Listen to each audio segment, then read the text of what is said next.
Bonjour, bonjour, shalom, Dieu vous bénisse. Nous sommes à nos rendez-vous 100 jours où nous allons évoluer dans le prophétique. Nous sommes en train de finir avec la série de Esther et Mardochée. Par la grâce de Dieu, nous allons rentrer bientôt dans une autre série prophétique où nous allons partager, alléluia, des choses. Comment est-ce que l'onction prophétique, la grâce prophétique a accompagné des gens dans la Bible qui ont fait des exploits extraordinaires avec le Seigneur.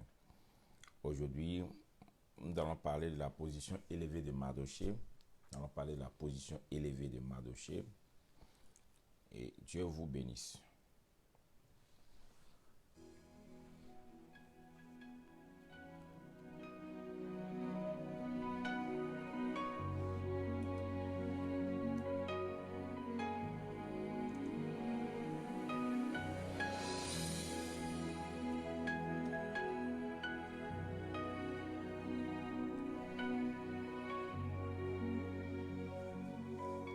Bonjour, bonjour, bonjour tous ceux qui nous suivent depuis l'île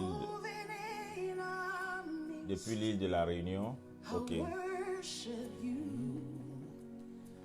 Worship you. You are here, working in this place. I worship you. I worship you.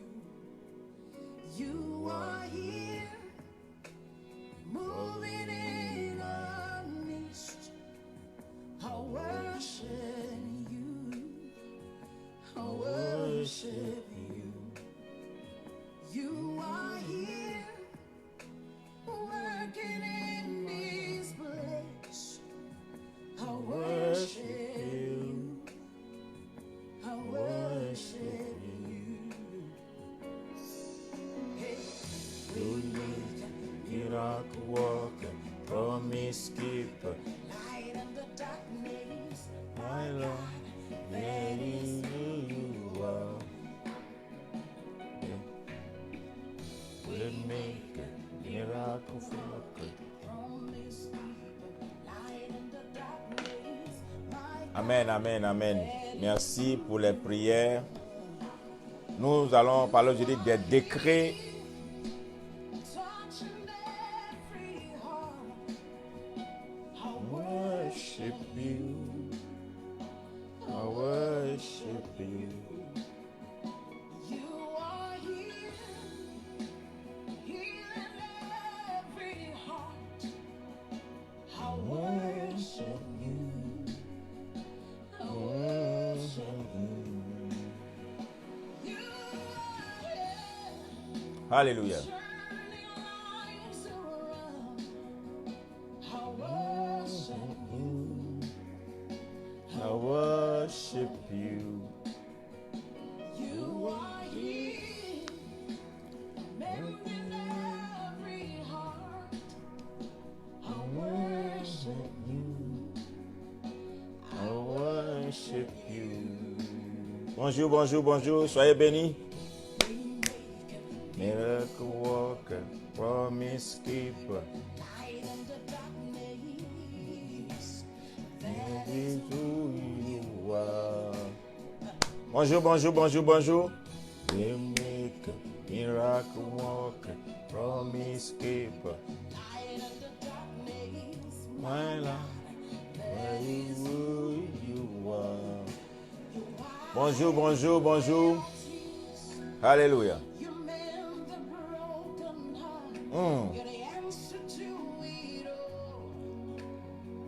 Jesus, you wipe away all tears. You mend the broken heart. You're the answer to it all. To it all. Jesus. Waymaker, Il tient ses promesses. miracle, light in the darkness. Alléluia. My God, very Gloire à Dieu.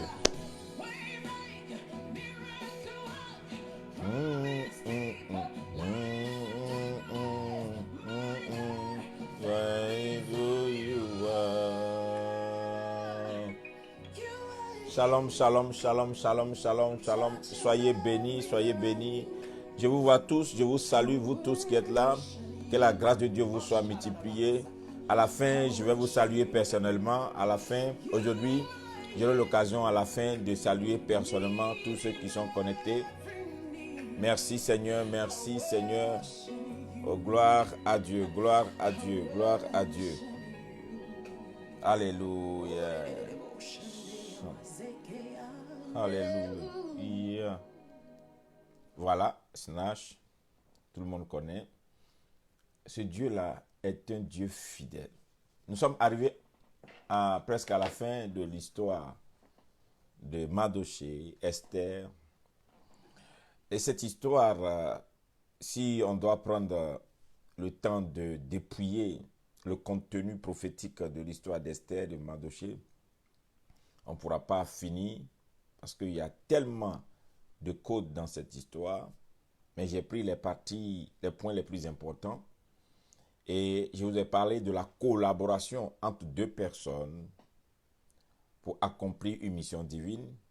Je vous ai parlé du fait qu'ils ont été obéissants à la voix de Dieu, les deux.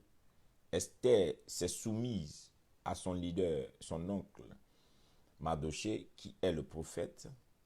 Et je vous ai parlé aussi du fait que Mardochée a su accepter la voix d'Esther à une position élevée pour aussi amener le peuple à jeûner, à suivre les recommandations de la reine. Mardochée a accepté la position élevée d'influence d'Esther. J'ai réussi par la grâce de Dieu à vous montrer que Esther n'a pas été seulement la femme du roi, juste parce qu'elle a été élevée être la femme d'un roi, ou bien elle a combattu simplement pour délivrer son peuple. Ce n'a pas été un combat simple. C'est au risque de sa vie qu'elle a pu faire ça. Elle a risqué son trône, elle a risqué son mariage, elle a risqué sa vie. Esther était une femme influente, combattante. Elle a réussi à éliminer toutes les autres femmes qui étaient autour du roi et elle a pris une position au trône, c'est-à-dire à côté du roi, ce que les autres femmes ne faisaient jamais. Aussi, Esther va amener le roi à prendre un décret, une loi qui va devenir une loi pour la fête de Purim jusqu'aujourd'hui. Et Esther, ce qui m'a vraiment impacté, ou bien ce qui m'a beaucoup influencé dans l'histoire d'Esther, l'histoire d'Esther fait partie de l'histoire des rois dans la Bible. Et nous savons que l'histoire des rois dans la Bible a déjà été racontée dans le livre des rois. Mais Esther, son exploit lui a valu un livre entier. C'est-à-dire que la Bible a laissé un livre entier pour expliquer, pour démontrer l'exploit d'Esther.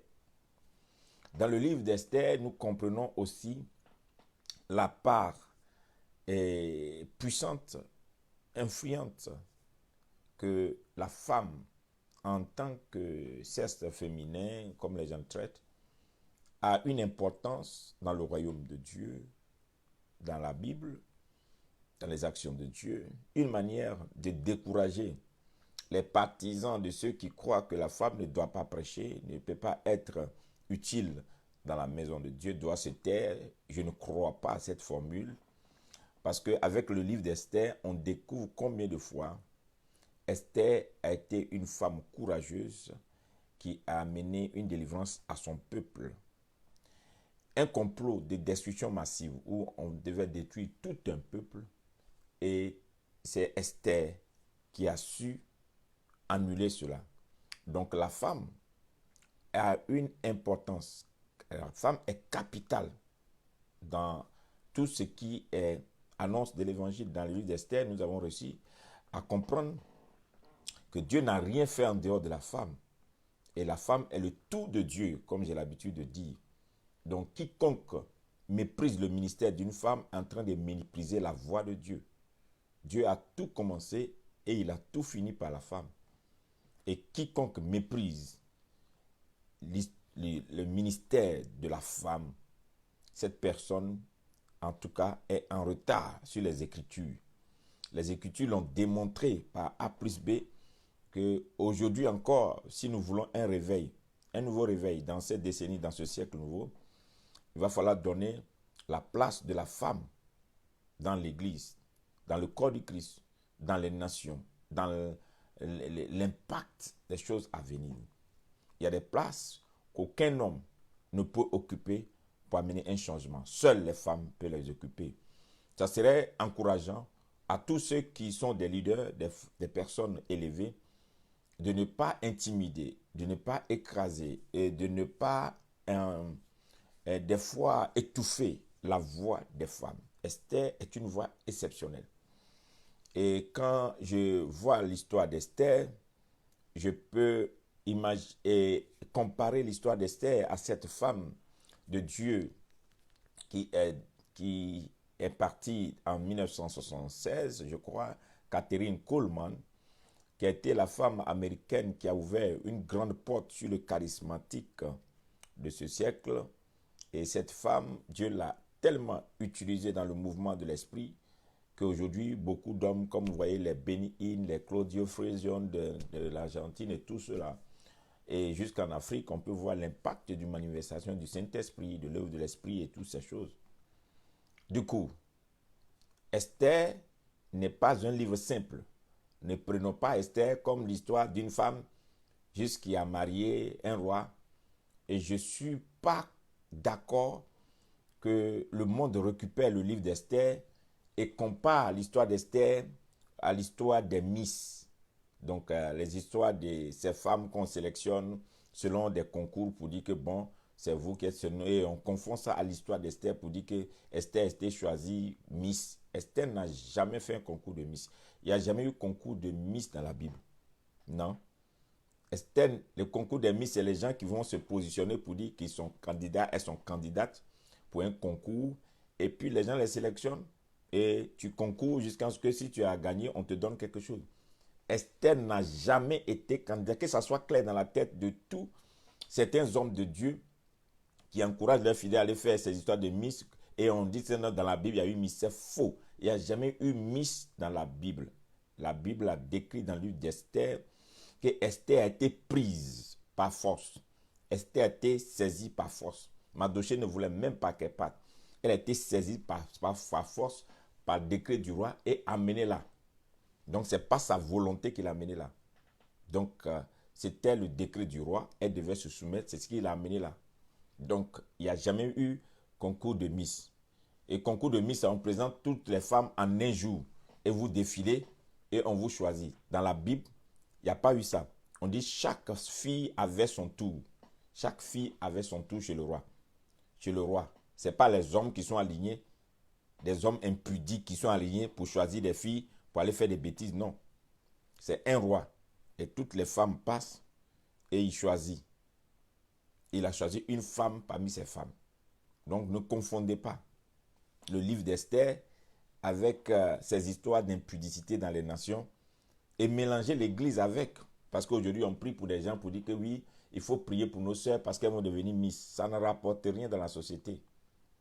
Je ne suis pas contre les lois des nations, mais je suis contre qu'on transporte les choses du monde dans l'église et on valide ça avec l'écriture et ne pas lire bien les écritures. Donc la femme n'est pas une chose. Je refuse ça. La femme n'est pas une chose. Il ne faut pas chosifier la femme. La femme est le tout de Dieu. Qui n'a pas compris la femme ne comprend jamais Dieu. Qui n'a pas compris la femme ne comprendra jamais Dieu. Il faut comprendre la femme pour comprendre Dieu. Au fait, la femme est vraiment le secret de Dieu. Si tu prends le temps de lire la Bible, et tu vas te rendre compte dans la Bible que la femme est le secret de Dieu. Sans Sarah derrière Abraham, il n'y aura jamais Isaac. Sans Séphora derrière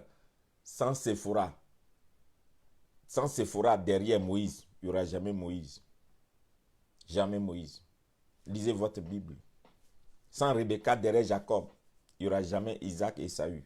Sans Rebecca, il n'y aurait jamais Israël. C'est Rebecca qui a donné la révélation d'Israël. C'est elle qui allait consulter. C'est elle qui a dit à Jacob, va.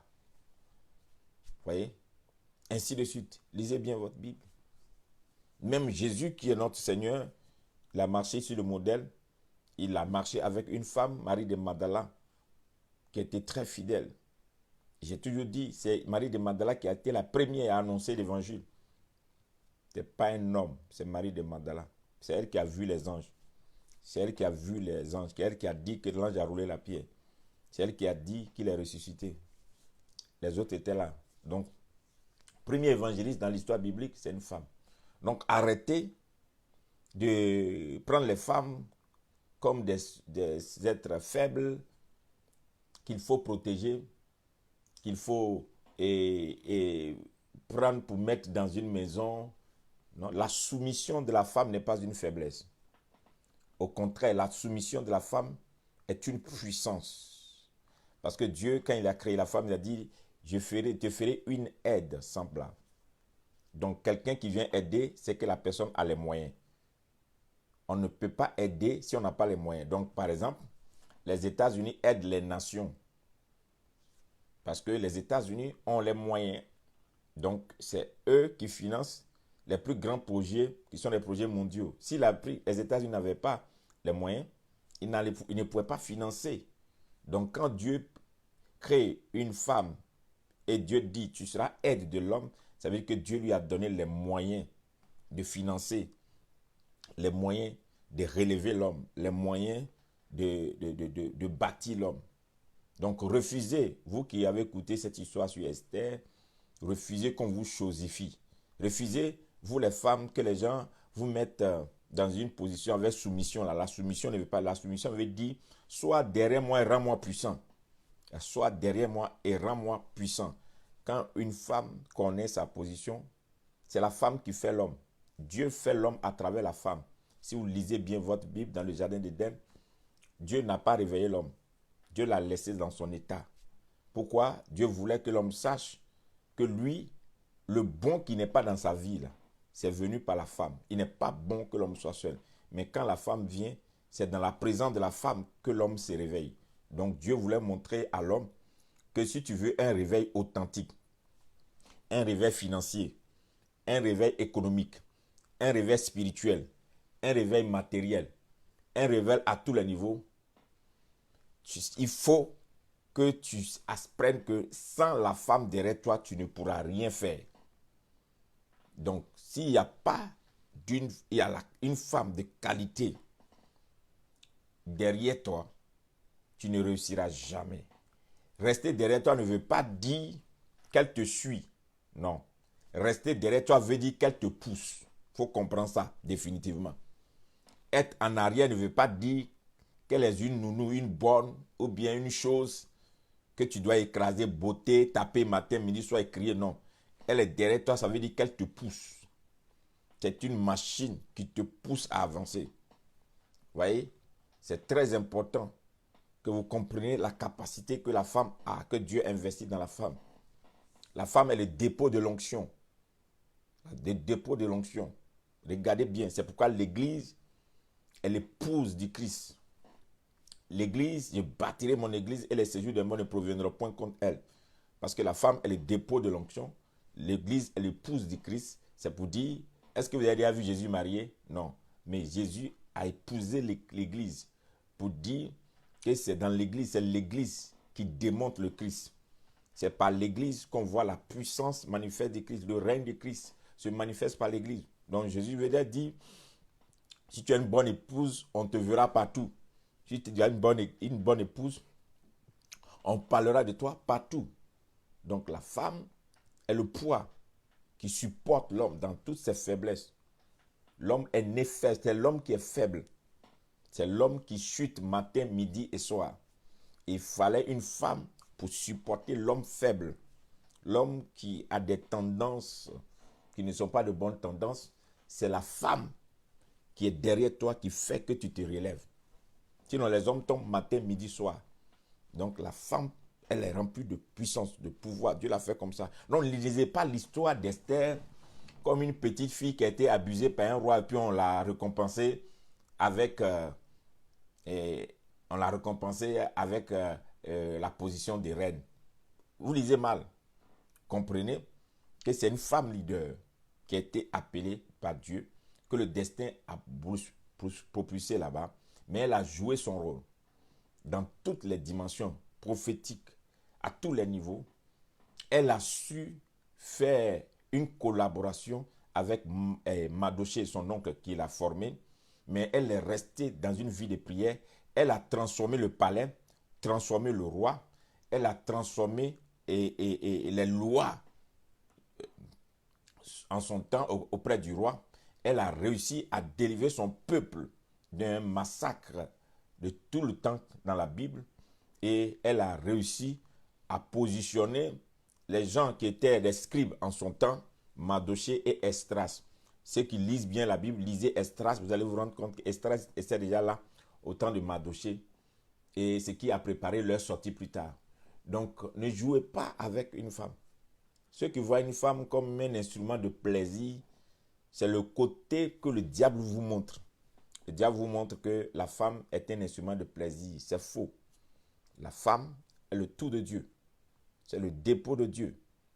La femme est véritablement l'instrument de réveil.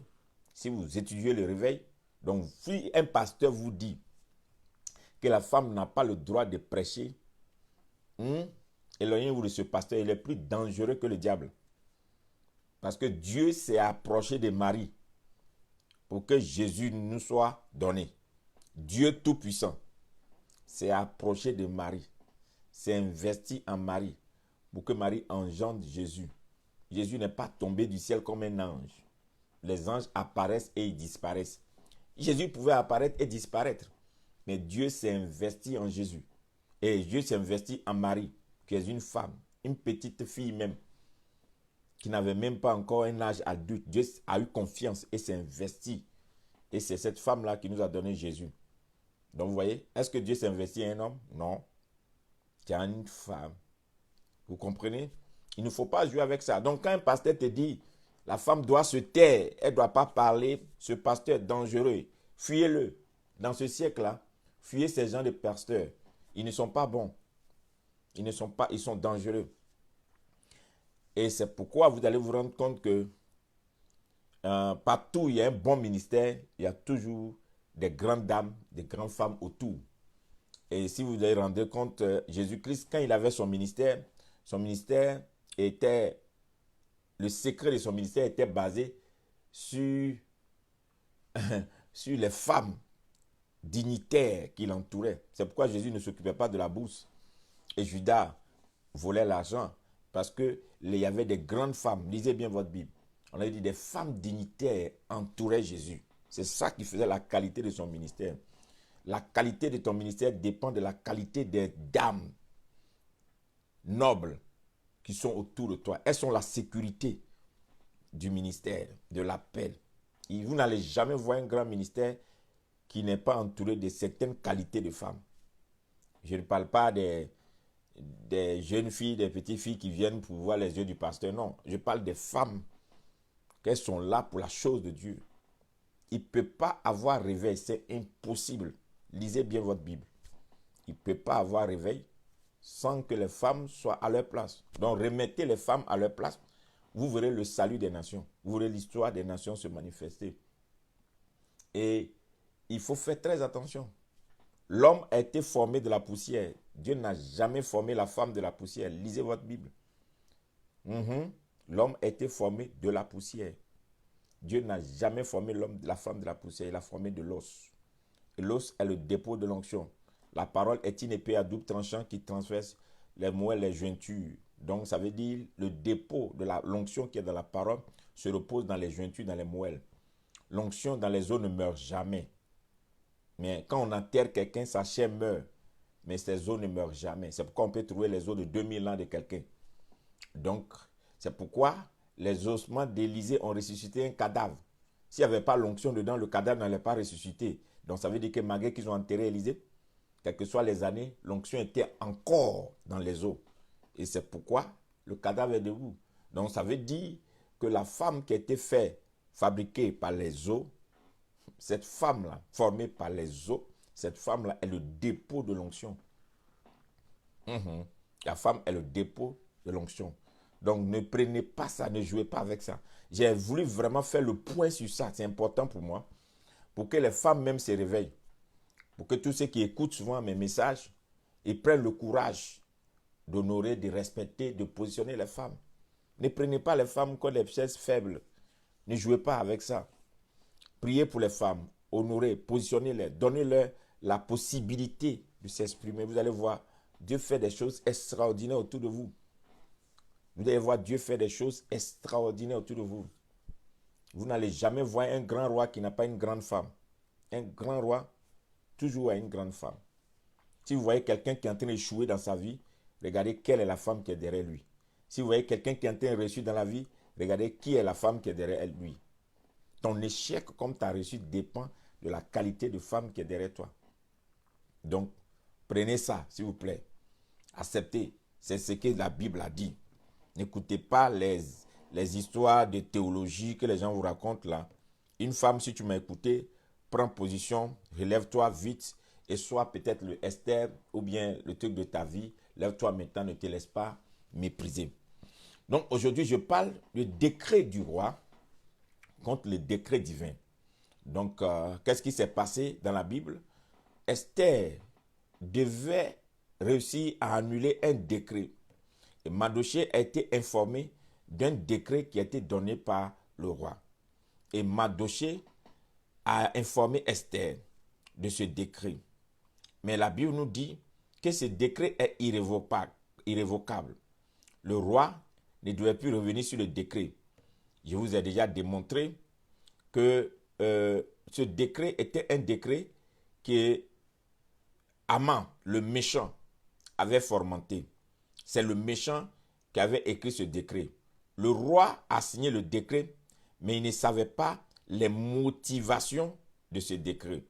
Le roi a signé le décret, mais il ne savait pas les motivations de ce décret. Il ne savait pas les motivations. Ce qui a poussé Haman à demander au roi à signer ce décret, le roi ne savait pas. Entre-temps, les motivations, ce qui a poussé et Haman a demandé au roi d'écrire ce décret, c'était juste que Mardochée refusait d'adorer Haman. Mardochée a refusé de fléchir genoux devant Haman. Et donc, c'est ce qui a créé la colère d'Haman. Et Haman qui était élevé, qui portait l'anneau, qui était le sceau royal, Haman s'est fâché et Haman dit, je vais détruire non seulement Mardochée, mais je vais détruire tout son peuple parce qu'il a osé ne pas m'adorer. Je sais que vous ne savez pas que dans ces derniers temps, il y a beaucoup qui ne savent pas que si vous refusez de fléchir genoux devant Baal, devant des faux dieux, il y a des décrets qui vont être pris contre vous. Beaucoup ne savent pas. Beaucoup d'enfants de Dieu ne savent pas que les méchants tapis dans l'homme, les sorciers, les mystiques de vos quartiers, les gens qui sont dans le monde des ténèbres, que ce soit dans votre quartier, dans votre famille, autour de vous, des gens qui pratiquent le monde des méchants, ces gens-là, à cause de votre adoration, les énerve. Votre Alléluia, votre je crois en Jésus-Christ, votre Jésus-Christ est mon Seigneur, votre je crois que Jésus-Christ est le Fils de Dieu, je crois que Jésus reviendra bientôt, c'est ça qui est votre problème. Donc, une fois que tu dis que je crois que Jésus-Christ est Seigneur, dès que tu dis ça, il y a des démons qui s'élèvent contre toi. Donc, tu peux être en paix jusqu'au jour où tu refuses de fléchir genoux devant l'homme, adorer l'homme, adorer les autorités, les princes, les gens qui sont élevés en dignité. Vous ne savez pas que l'homme veut souvent prendre la place de Dieu.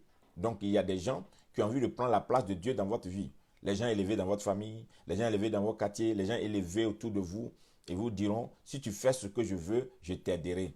Et des fois, on t'empêche d'aller au culte, d'adorer ton Dieu, de servir Dieu, de faire toutes ces choses. L'homme a toujours fait ça. Haman, l'image d'Haman se retrouve partout. dans nos maisons, dans nos quartiers, autour de nous, dans nos familles, dans les couples, dans les relations humaines, dans les amitiés et tout ça là. Armand est presque partout, c'est-à-dire une personne qui veut influencer votre vie au-delà même et vous soumettre à certaines choses que Dieu même n'allait pas accepter. Donc, il est important pour vous dans cette décennie, si vous voulez réussir, refusez d'adorer l'homme.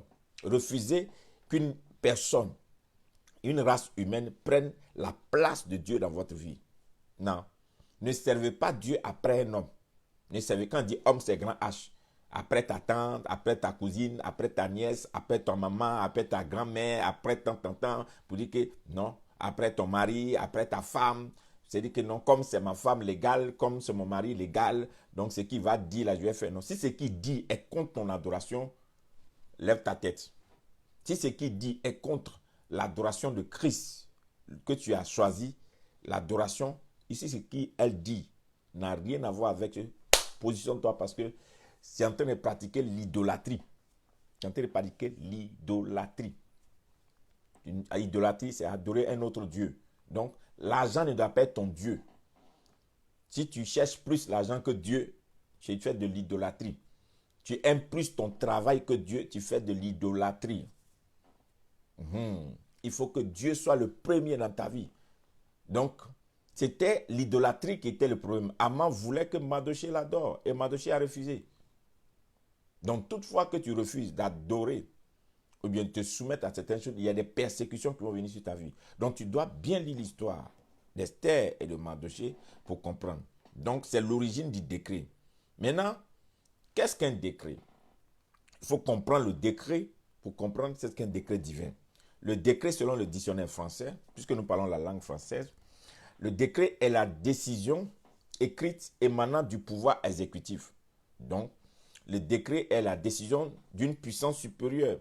Le décret est la décision de l'exécutif, du gouvernement. Donc, le décret vient du gouvernement. Le décret est différent de la loi. La loi vient du Parlement. Mais le décret est fait selon la loi. Donc, la loi est supérieure au décret. Donc, le décret est fait selon la loi. La loi est supérieure au décret. Mais le décret vient du gouvernement. Donc, le décret est plus souvent quand le gouvernement n'a pas envie de laisser le temps à la loi de s'exécuter. Il prend un décret pour exécuter le plus tôt possible. Pour amener une chose à exécution rapide, on prend un décret. On prend un décret. Il faut un décret. Donc, si on a amené le roi à prendre un décret, c'est qu'il a peur que ça devienne une loi. Il dit non, non, non, allons pour le décret. Donc, le décret dit qu'il faut massacrer en un jour dans toutes les provinces du royaume, toutes les villes du royaume, tout ce qu'on appelle juifs. Maintenant, comment faire pour annuler le décret? Si vous lisez bien, aujourd'hui, je vais juste faire le ramassis de toute l'histoire. Si vous lisez bien, vous allez vous rendre compte que Esther et Mardochée divinement ont été préparés pour cette grande mission. C'est pourquoi faites attention aux rencontres dans votre vie. Il y a ce qu'on appelle les rencontres qui sont des rencontres divines. Ne prenez pas tout ce que vous rencontrez dans votre vie comme des rencontres de hasard. Il y a des rencontres qui sont des rencontres divines, des programmes qui sont des programmes de Dieu. Donc, en adoptant Esther, Mardochée ne pouvait pas imaginer la grande mission qui les attendait. En adoptant Esther, Mardochée ne pouvait pas s'imaginer la grande mission qui les attendait. Donc, cette rencontre, Dieu l'a préparée lui-même. Deuxième chose, quand Esther a été prise, pourquoi Esther a été prise? La chute de Vachi, Dieu l'a organisée.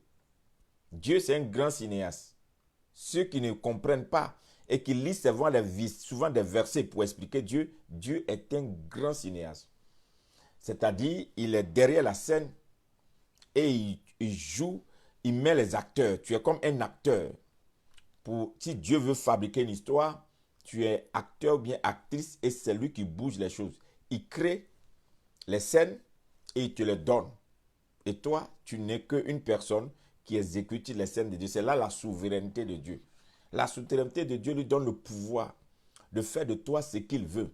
Donc Dieu prend Esther, Dieu prend Mardochée, mais il ne s'attendait pas à être des acteurs entre les mains de Dieu. Donc, quand Dieu crée la chute dans le royaume et que Vachi se rébelle contre le roi, c'est un programme de Dieu. Dieu s'est arrangé pour que Esther soit avec Mardochée. Dieu s'est arrangé pour que Mardochée forme Esther. Et Dieu a attendu que Esther ait reçu toute la formation, l'équipement nécessaire pour monter avant de provoquer la chute de Vachi. Donc, la chute de Vachi est venue de la fin de formation d'Esther. Dès que Esther est finie d'être formée, Vachi doit tomber. Donc, quand Vachi est tombé, ce n'est pas un programme diabolique. C'est un programme de Dieu. C'est un programme de Dieu parce que Vachi doit tomber pour que Esther monte. Mais Esther n'est pas montée au palais pour une histoire de bisous-bisous, des relations sexuelles. Esther est montée au pouvoir parce que Esther doit accomplir une mission divine. Donc, quand Esther rentre dans le palais, Dieu actionne l'eunuque. Il tourne le cœur de l'eunuque et puis dit, hey, commence à regarder bien Esther. C'est une fille qui est venue en mission exceptionnelle. La Bible dit que l'eunuque a commencé à aimer Esther. Vous voyez, c'est ce qui prouve que Dieu est lui-même le réalisateur de l'histoire, du livre d'Esther. Donc, si vous ne comprenez pas bien beaucoup l'histoire, vous avez l'impression que non, je me suis battu, j'ai travaillé et puis je suis arrivé. Non. Si tu regardes ta vie, du début jusque là, tu vas te rendre compte qu'il y a des choses que tu n'avais pas prévues. Il y a des choses que tu n'avais pas organisées. Il y a des choses que tu n'avais pas imaginées. Mais c'est comme une force surnaturelle qui les a mis au devant de toi, qui te les a imposées et tu es rentré en scène. Donc quand Esther est rentrée dans le palais, l'eunuque a commencé à la regarder, pas parce qu'elle est belle, parce que Dieu a tourné les regards et le cœur de l'eunuque sur elle. L'eunuque a donné toutes sortes de parfums aux autres filles, mais a donné le meilleur parfum à Esther. Parce que Dieu a tourné le cœur, a voulu, et c'est ce que l'eunuque a fait. Vous voyez? Quand Esther est rentrée dans la chambre du roi, la Bible dit quoi? Le roi s'est levé pour aller rencontrer Esther. Dieu a préparé déjà le cœur du roi à voir Esther autrement. Donc quand vous vous laissez utiliser par Dieu, vous êtes étonné que ce qui tue les autres ne vous tue pas. Ce qui déstabilise les autres ne vous déstabilise pas. Donc vous voyez, et quand Esther est rentrée dans la maison du roi, vous allez vous rendre compte que Esther n'a pas été impressionnée par ce qui impressionnait les autres filles. Le bling, le bien, le matériel et tout ça là. Non. Elle a gardé ses regards sur sa mission. C'est ce qui a influencé le roi. Donc, quand Dieu est le réalisateur de ta vie, chaque étape que tu fais, c'est comme chaque page de ta vie que Dieu écrit. C'est pourquoi, quand on est orgueilleux, quand nous sommes une personne vraiment imbue de notre personne, on a l'habitude de croire que nos efforts, nos manières de voir, nos manières de faire, nos manières de penser peuvent nous créer une histoire. Non. Si tu veux être utilisé pour atteindre le niveau des femmes comme Esther, tu dois comprendre que c'est Dieu qui écrit ton histoire. Tu n'es qu'une actrice dans la main de Dieu. Et le chemin que tu dois parcourir pour y arriver, ça sera le chemin de Dieu et non ton chemin.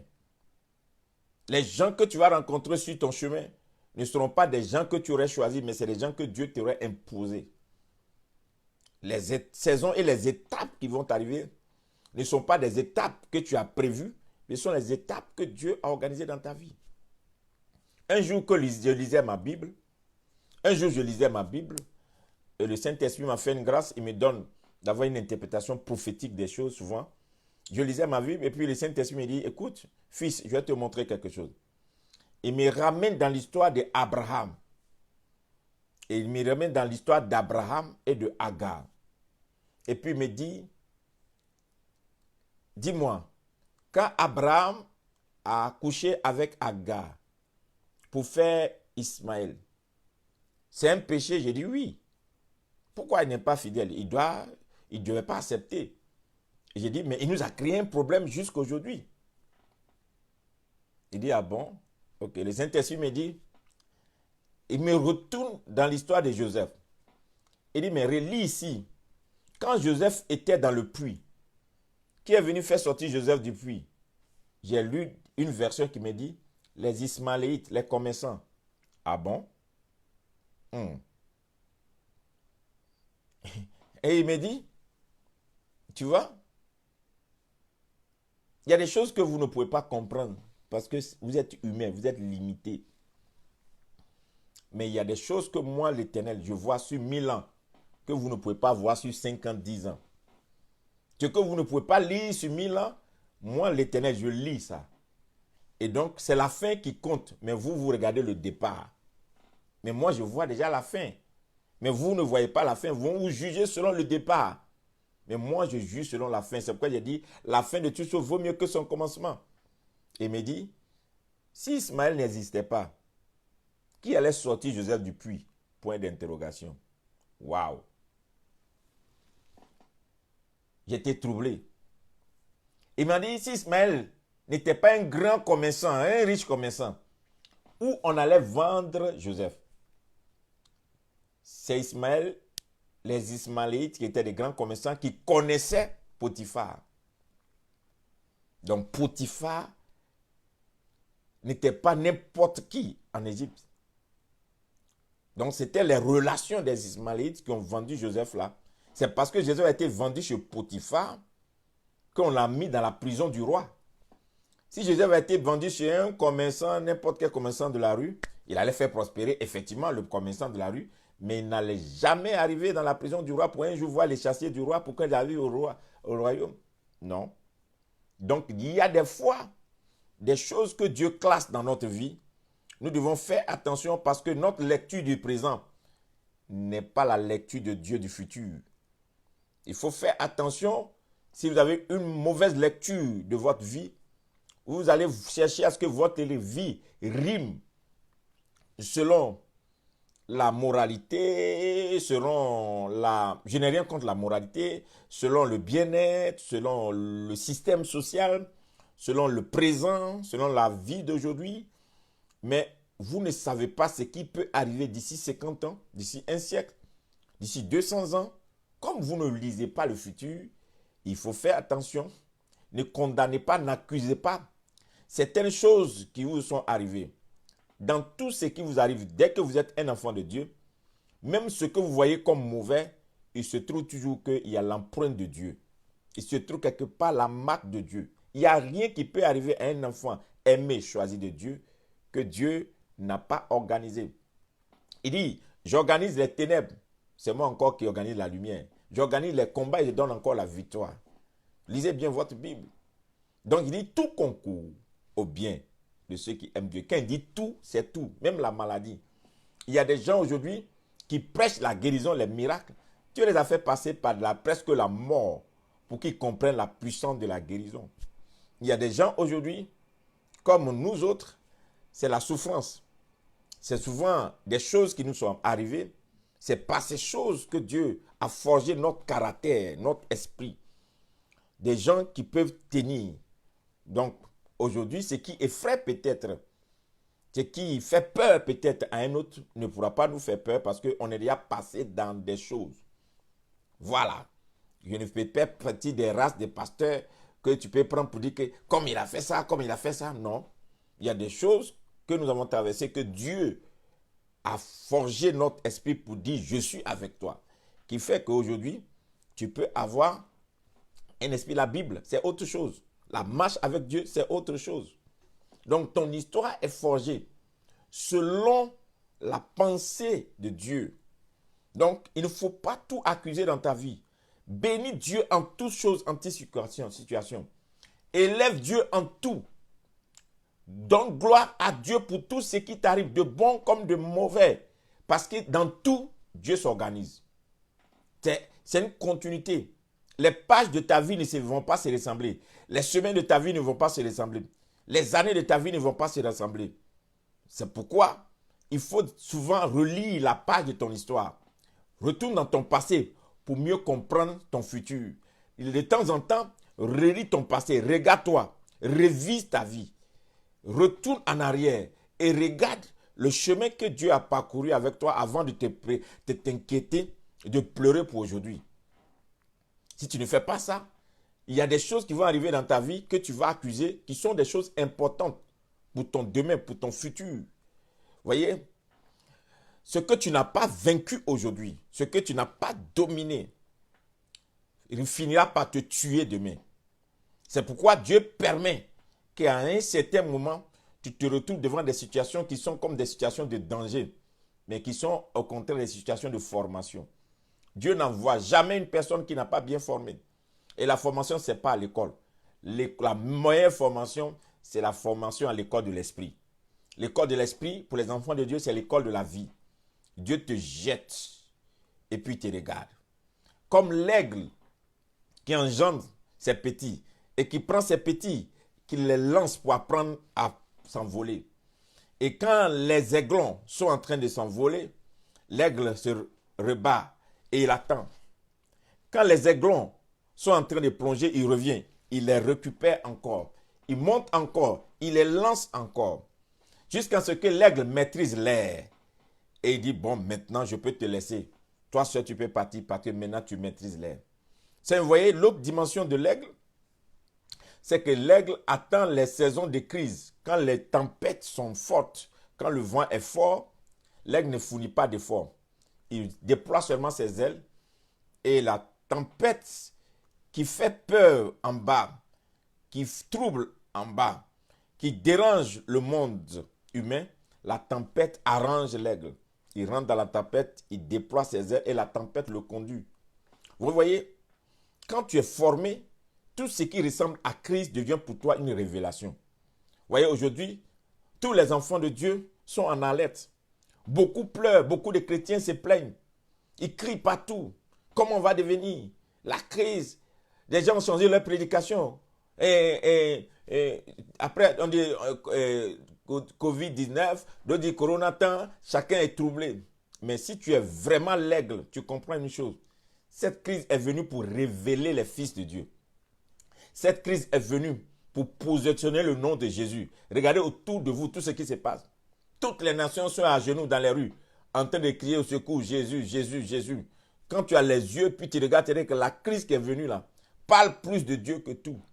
Révèle la nature de Christ. Montre aux gens maintenant qu'il faut tourner votre regard vers le vrai salut.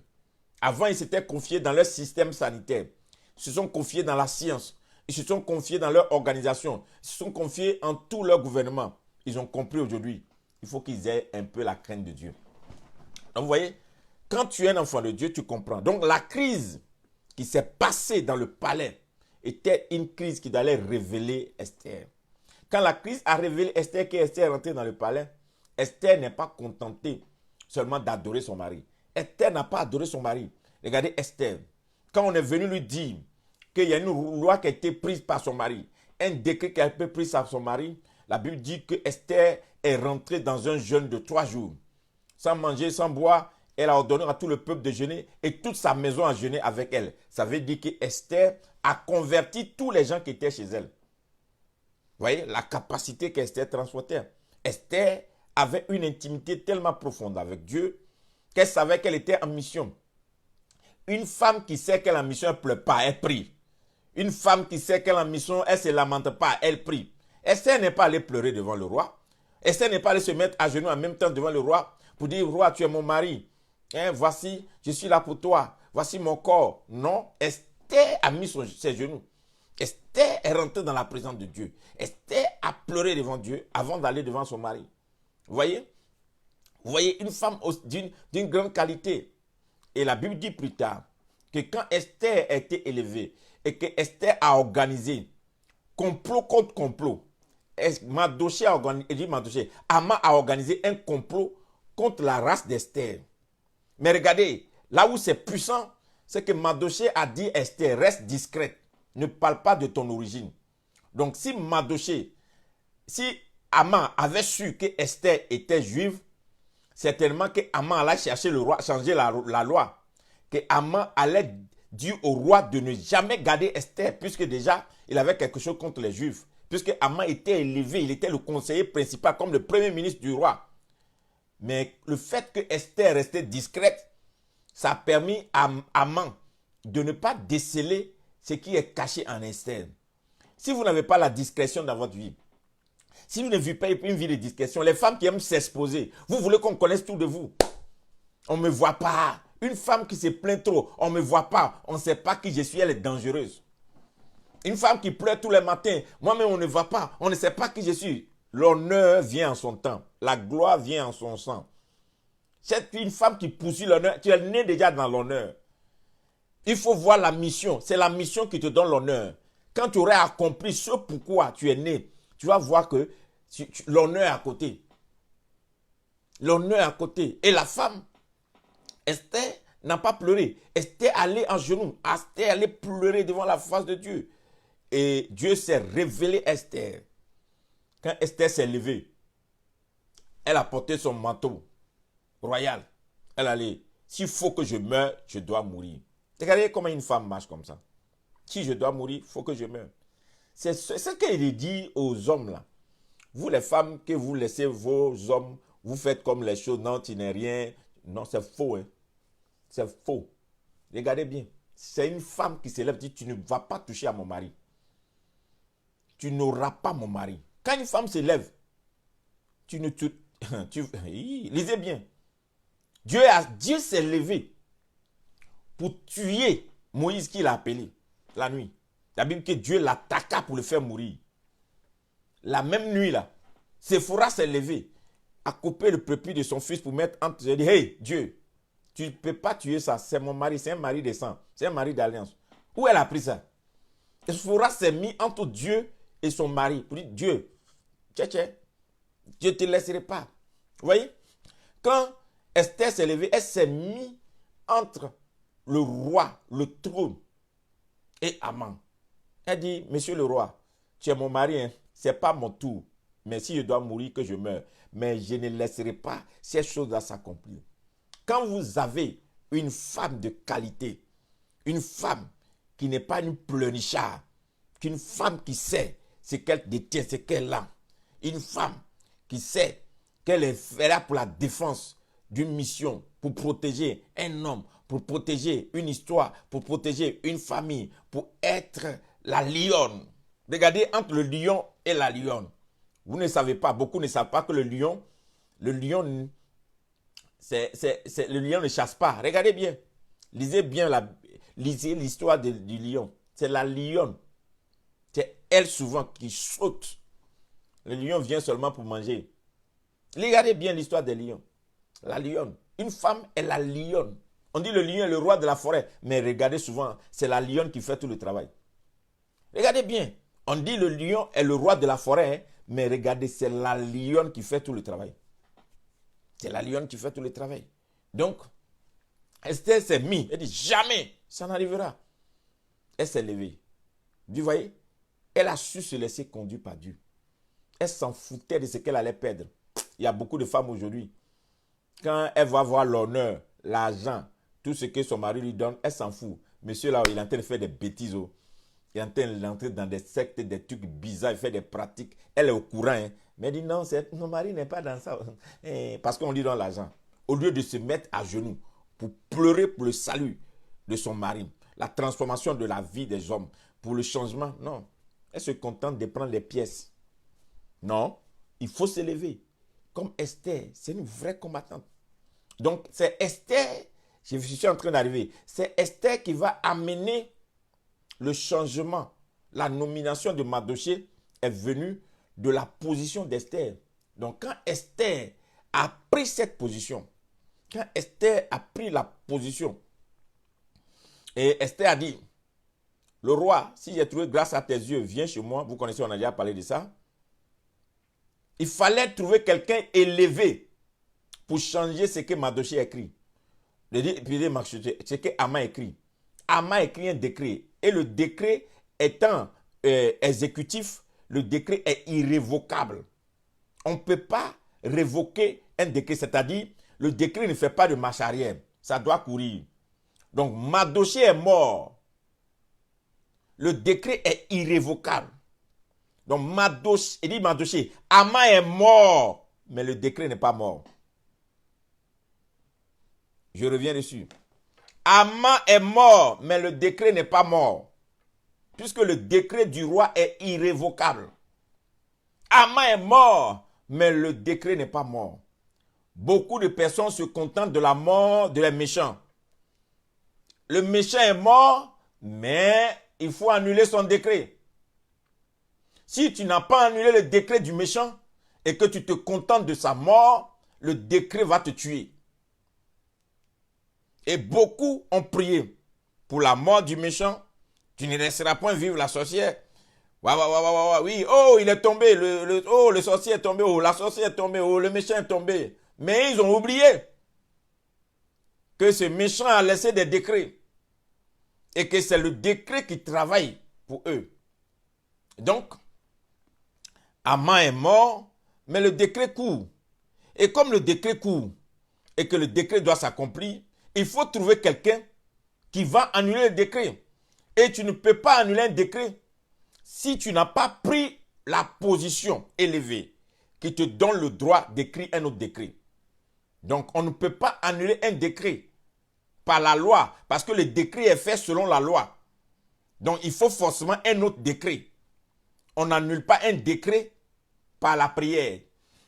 Simple. Quand il fallait rencontrer le roi, Esther a jeûné et prié. Mais quand il fallait annuler le décret, il fallait un homme élevé pour signer un autre décret. Je répète, on n'annule pas un décret par le jeûne et la prière. Quand il fallait aller rencontrer le roi, Esther a jeûné. Esther a jeûné. Elle a jeûné, elle a prié, elle a allé, Dieu lui a fait faveur. Mais quand il s'agit maintenant d'annuler le décret, il faut quelqu'un élevé pour écrire un décret. Il faut un décret contre un décret. Là, on a besoin de la signature du roi. Mais il faut que le roi signe, il faut écrire quelque chose de contraire. Il faut écrire quelque chose qui annule le premier décret qui a été donné. C'est pourquoi vous devez savoir la puissance du décret sur la puissance du décret après la prière. Beaucoup sont restés dans la dimension de la prière, mais ils n'ont pas annulé certains décrets sur les générations, certains décrets maléfiques sur les familles, certains décrets sur leur région, certains décrets sur leur nation. Ils se sont contentés de voir que le roi est mort. Mais il est mort, ou bien le méchant est mort. Mais il est mort et les décrets qu'il a signés. Les décrets continuent de courir. N'oubliez pas que chaque roi a son coureur. Donc s'il meurt, le coureur du roi peut continuer avec le décret. Donc il est important d'apprendre ce que c'est que le décret. C'est pourquoi les enfants de Dieu qui ne lisent pas la Bible, les enfants de Dieu qui ne lisent pas la Bible, ils sont en retard. Je vais vous amener à découvrir qu'est-ce que c'est que le décret. On va y arriver tout à l'heure. Donc, il faut le décret divin pour annuler les décrets des rois de la terre. Tous les rois de la terre qui veulent détruire les enfants de Dieu, ils prennent un décret.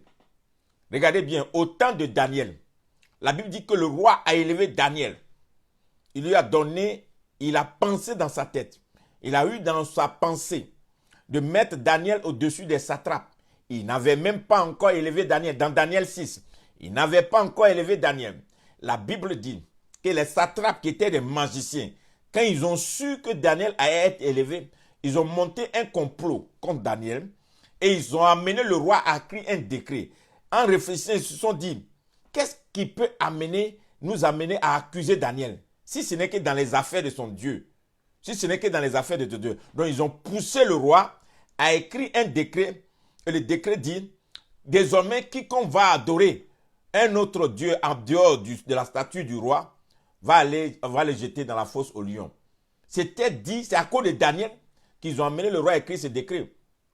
Le roi a écrit le décret, mais le roi ne savait pas que ce décret devait frapper Daniel, parce que le roi aimait Daniel. Le roi voulait l'élévation de Daniel. Donc, toute fois qu'une élévation arrive dans ta vie, pense à un complot dans le monde des esprits contre toi. Toutefois, qu'il y ait un temps d'élévation dans ta vie, il y a le monde des esprits autour de toi qui pense à un complot. Tu peux te dire, mais je n'ai rien eu, je ne sais pas. Mais on dit, quand le roi a eu dans sa pensée, les satrapes ont monté un coup. Alléluia. Mais la Bible dit, ils ont pris un décret. Et c'est le décret là qui a fait qu'on a jeté David, et on a jeté Daniel dans la fosse au lion. Mais qui a dit de jeter dans la fosse au lion? C'est les méchants. C'est les ennemis de Daniel. C'est eux qui ont créé tout. Donc, quand le décret a frappé Daniel, le roi a eu mal, mais il ne pouvait rien faire. Il a déjà signé. C'est irrévocable. Ils ont jeté Daniel. Pourtant, Daniel, le don de Daniel servait au roi. Il était obligé. Il a jeté Daniel dans la fosse au lion. C'est pourquoi il s'est levé très tôt pour venir voir si Daniel vivait. Le décret, c'est dangereux. Les méchants écrivent toujours des décrets. Regarde l'histoire de Shadrach, Meshach et Abednego. Quand ils ont vu que Shadrach, Meshach et Abednego étaient des gens aussi qui suivaient Daniel, ils ont mené le roi à créer encore un décret. Et ils ont dit, bon, on va les jeter dans la fournaise. Le décret les a frappés aussi. Et donc, il fallait l'intervention divine. Qu'est-ce qui leur a donné le pouvoir d'annuler les décrets? Ou bien de voir Dieu agir dans leur vie? Décret contre décret. Je vais vous amener à comprendre cela. S'ils ont leur gouvernement, le royaume de Dieu aussi a son gouvernement. Si le gouvernement de la terre existe, n'oubliez pas que nous venons aussi d'un gouvernement. Jésus a dit à Pilate, Pilate, ne t'inquiète pas. Je ne suis pas venu pour prendre ton royaume. Ne te bats même pas. Je ne suis pas venu contre toi. C'est pourquoi Pilate a dit aux enfants d'Israël, je ne trouve en lui aucune faute. Il n'est pas venu contre moi. Il n'est pas venu pour prendre mon royaume. Il a dit, je suis venu avec mon royaume. C'est ce que Jésus a dit. Je suis venu avec mon gouvernement. Le gouvernement de Dieu existe. C'est pourquoi nous sommes des ambassadeurs, des ministres de l'évangile. Pas le ministre selon les principes du monde. Pas le ministre selon le système du monde. Les ministres de l'évangile. Donc le gouvernement de Dieu existe. Si les droits de la terre ont des décrets, le royaume de Dieu a des décrets. Il faut savoir qu'est-ce que c'est. Seul le décret divin peut annuler le décret de la terre. Et la Bible dit que celui qui vient du ciel est supérieur à celui qui vient de la terre.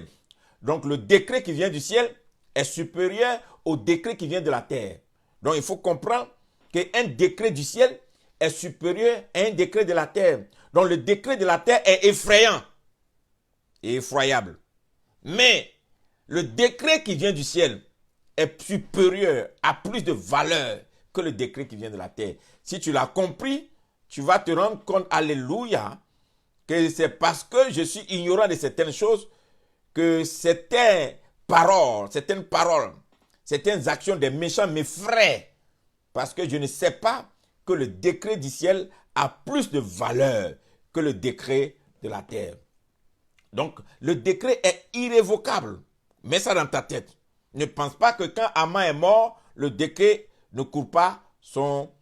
Et alors, qu'est-ce qui s'est passé?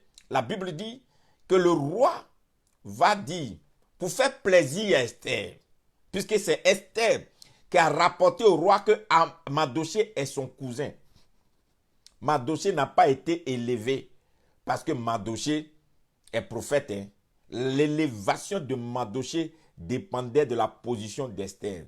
C'est Esther qui a parlé au cœur du roi pour dire que Mardochée est mon oncle. C'est lui qui m'a adopté.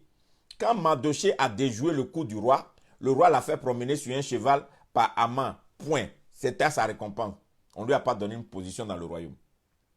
Mais c'est l'élévation d'Esther et ce que Esther a rapporté sur Mardochée qui a fait que le roi a décidé de lui donner la place d'Haman. Donc vous voyez, il est important pour vous de faire souvent des bons rapports sur vos Mardochées. Et des fois, il faut comprendre que ta position élevée peut élever quelqu'un. Ce qui est la destruction massive des chrétiens, surtout des chrétiens évangéliques. Ils sont méchants. Ils ne témoignent jamais des autres. Ils ne rapportent jamais les bienfaits des autres. Ils ne cherchent que les problèmes. Ils ne sont là que pour trouver les fautes, les erreurs sur les gens. Ils ne savent pas que le rapport que tu fais de l'autre peut le lever comme le fait tomber. Le rapport que tu fais de l'autre peut le lever comme le fait tomber. Et comme les chrétiens ont toujours l'habitude de faire de mauvais rapports, c'est ce qui fait qu'on ne trouve jamais des grands et les gens élevés. Des fois, ton petit rapport peut donner une nomination, une position élevée à quelqu'un. Donc Esther a rapporté sur Mardochée. Esther a dit au roi qui est Mardochée. Et le roi a décidé d'élever Mardochée en lui donnant la bague qui elle portait le sceau qu'on met sur les décrets. Tu n'as pas le sceau, tu as un problème. Il fallait la nomination, l'élévation de Mardochée. Vous voyez là que le ministère de prophète d'intercession ne suffit pas. Il lui fallait une nomination. Il lui fallait une élévation. C'est pourquoi il est important pour nous de chercher certaines places élevées. N'écoutez pas l'évangile qui dit priez beaucoup pour aller au ciel. Pour le moment, là, nous sommes à la conquête de la terre. Nous n'avons pas de députés, nous n'avons pas de sénateurs, nous n'avons pas de gouverneurs, nous n'avons pas de ministres, nous n'avons pas de présidents, nous n'avons pas des hommes d'affaires influents. Nous n'avons pas ces personnes. On prie seulement, on est enfermé dans l'église. Oh, on est des milliers. Oh, alléluia. 100 000 personnes. Une seule personne qui est élevée, un seul païen élevé, il signe un décret et puis toutes les églises sont fermées. Un seul païen élevé, il prend un décret, il dit, hey, je ne veux plus voir ces églises-là. Le lendemain, là, vous voyez la police arrive partout. Fermez-moi l'église. Et puis maintenant, vous êtes à genoux. Oh Seigneur, au secours. Vous n'avez personne haut placé pour écrire des décrets contre des décrets. Vous n'avez personne haut placé. Tout ce que vous avez, c'est remplir vos salles, vous remplir vos églises, remplir les stades. Alléluia, faire des miracles. Vous oubliez que Dieu est stratège. Le royaume de Dieu doit prendre de l'influence sur le royaume de la terre. Vous n'avez pas des petits milliardaires. Vous n'avez pas des gens élevés en dignité qui peuvent défendre votre cause chez le roi. Personne. On ne signe pas, quand tu arrives au niveau de là, il faut quelqu'un élevé. C'est pourquoi vous devez commencer à prier pour que des gens, Dieu élève des gens. Dans votre rang, que Dieu amène des gens d'un certain niveau. Les chrétiens qui disent, un chrétien ne fait pas la politique. Si Dieu ne t'a pas appelé à faire la politique, prie au moins pour ceux que Dieu a appelé à faire la politique pour qu'ils soient élevés. Parce que si il n'arrive pas à un certain niveau, il y aura toujours les méchants qui vont prendre des positions et ils vont signer des choses contre vous. Vous voyez? La position de Mardochée, le rapport d'Esther a élevé Mardochée. Il faut souhaiter que Dieu élève des gens. Que souhaiter qu'on trouve des chrétiens. Arrêtez de prêcher des messages, des craintes de peur aux chrétiens qui font qu'ils sont des peureux. Ils sont toujours cachés dans leur coin. Faut pas, j'ai fait ça, Dieu va se fâcher contre moi. Faut pas, je vais pécher. Faut pas, je vais pécher. Chacun a sa vie. Chacun a son destin. La position de chacun peut ouvrir la porte au royaume de Dieu. Il y a des gens qui ont besoin de certaines positions élevées pour défendre, pour positionner, pour ouvrir des portes, pour la suite. Et voilà, Daniel a été élevé. Pourquoi? La position de Daniel, en son temps, a protégé son peuple. Chaque fois que Dieu veut protéger son peuple, il élève des gens. Dans cette décennie, que Dieu élève des gens autour de vous. Et que pourquoi pas que Dieu te choisisse, qu'il te prenne, qu'il t'élève toi. Que Dieu t'élève. Que Dieu t'élève. Que Dieu t'élève. Si vous n'avez personne élevé comme les Mardochée, vous ne pourrez jamais rien annuler. Vous allez souffrir des décrets. Des décrets. Donc, Mardochée a été élevé. Maintenant, Esther, qui dit au roi, le roi, voici que le décret court, le roi dit, Esther, je ne peux rien faire, c'est irrévocable. Mais, va avec Mardochée, comme il est scribe. Oui, non, Mardochée est scribe. Va avec Mardochée. Écrivez un autre décret. Et puis mettez la signature, republier. Et pour que ce décret-là annule l'autre décret. Le décret était de massacrer les Juifs. Vous aussi écrivez un décret pour les massacrer. Si vous ne les massacrez pas, ils vont vous massacrer. Vous voyez? Le décret était de vous massacrer. Écris le contraire du décret. Donc, si tu veux annuler un décret, tu dois prendre un décret divin pour qu'il y ait le contraire. C'est qui t'ont souhaité là, que le contraire leur arrive. Mais tu dois connaître la parole. Tu dois connaître la parole. Donc, je vous montre rapidement, dans la Bible, certains points de décret. Psaume 2, verset 7. Psaume 2, verset 7 qui dit, « Je priais le décret. L'Éternel m'a dit, L'Éternel m'a dit, mon fils, je t'ai engendré aujourd'hui. Demande-moi, je te donnerai les nations pour héritage, les extrémités de la terre pour possession. Vous voyez? Dieu, c'est un décret. Ça, c'est un décret, par exemple. Ce n'est pas une loi. C'est un décret. Ça c'est exécuté. Donc, quand on dit, demandez-moi les nations, je vous les donnerai, c'est un décret. Tu imagines, par exemple, tu t'arrives devant la porte d'une ambassade. Tu t'arrives devant une situation au niveau de quoi? Et puis tu dis, Seigneur, tu as dit, non, c'est un décret. C'est un décret, ça doit s'exécuter. Il est écrit. On va y arriver tout à l'heure. Donc, je t'ai engendré. Donc, le décret engendre quelque chose, un fait nouveau. Le décret engendre un fait nouveau. Partout où on prend un décret, le décret s'exécute, ça engendre un fait nouveau. Ésaïe 5, verset 19. Ésaïe 5, verset 19. Et qu'ils disent qu'il hâte, qu'il accélère son œuvre, afin que nous voyions que le décret du Saint d'Israël arrive, s'exécute, afin que nous le connaissions. Donc, le décret, ça accélère l'œuvre de Dieu, la main de Dieu. Le décret du Saint d'Israël arrive et s'exécute, afin que nous le connaissions. Vous voyez? Le décret court. Quand on signe un décret quelque part, il y a une puissance qui l'accompagne. Ça doit s'exécuter. Daniel 4. Daniel 4, le verset 17. Daniel 4, le verset 17. Cette sentence est un décret de ceux qui veillent. Cette résolution est un ordre des saints, afin que les vivants sachent que le Très-Haut domine sur le règne des hommes et qu'il le donne à qui il lui plaît et qu'il élève le plus vil des hommes. My goodness, j'ai envie de reprendre ça pour que vous compreniez. Je vous répète, vous qui écoutez les messages des condamnations, d'accusations, les messages qui vous rendent comme des potrons. Vous êtes couchés, enfermés tous les jours en train de prier. Oh Dieu, que Dieu ne me tue pas, que Dieu... Réveillez-vous. Il est écrit ici. Cette sentence est un décret de ceux qui veillent. Cette résolution est un ordre des saints, afin que les vivants sachent que le Très-Haut domine sur le règne des hommes et qu'il le donne à qui lui plaît et qu'il élève le plus vil des hommes. Ça, c'est Nebuchadnezzar qui va avoir des problèmes. Quand Nebuchadnezzar a osé s'élever contre Dieu, on dit c'est un décret de ceux qui veillent. Le décret des intercesseurs. Intercesseurs. Ceux qui veillent, ce sont les intercesseurs. Donc les intercesseurs signent des fois des décrets. Le décret de ceux qui veillent. C'est une résolution. C'est un ordre. Cette résolution est un ordre des saints. Afin que les vivants sachent que le règne de Dieu est au-dessus du règne de l'homme. Ok. Regardez. Verset 16. Son cœur d'homme lui sera ôté et un cœur de bête lui sera donné et 7 temps passeront sur lui. Voici Nebuchadnezzar.